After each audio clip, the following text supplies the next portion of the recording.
Сәлеметсің бе? Қайырлы күн. Бүгін біз ең тәтті және ең дәмді балмұздақтар туралы өтеміз. Бүгінгі сабағымыздың тақырыбы балмұздақ. Бүгінгі сабақтың жаңа сөздері: тыңда және қайтала. Балмұздақ, балмұздақ.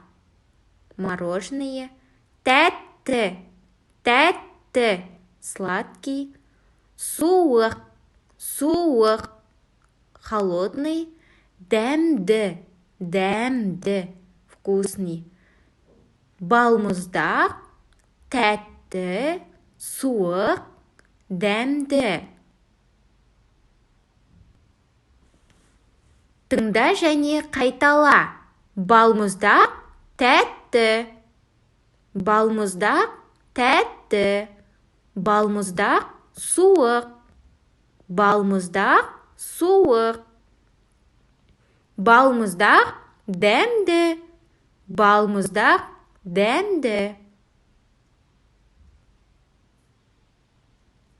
Балмұздақ қандай? Балмұздақ суық. Балмұздақ дәмді. Немесе балмұздақ тәтті. Ал сенің ойыңша балмұздақ қандай? Тыңда және оқы. Сен балмұздақ жейсің бе? Иә, мен балмұздақ жеймін. Балмұздақ тәтті. Сен балмұздақ жейсің бе? Жоқ, мен балмұздақ жемеймін. Балмұздақ суық. Балмұздақ қазақ тілінде балмұздақ. Орыс тілінде мороженое. Ағылшын тілінде айскрим. Балмұздақ, мороженое, айскрим.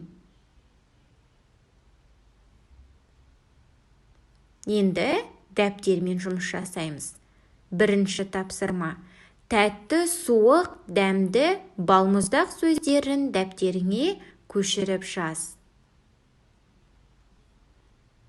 Екінші тапсырма: оқы және толықтыр.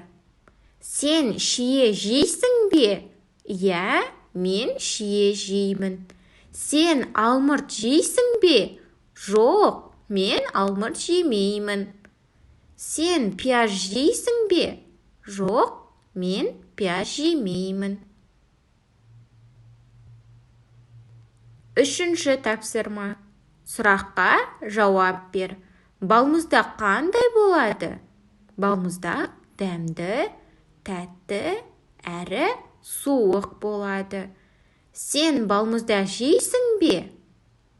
Иә, мен балмұздақ жеймін. Немесе жоқ, мен балмұздақ жемеймін деп жауап беріп, дәптерімізге жазамыз.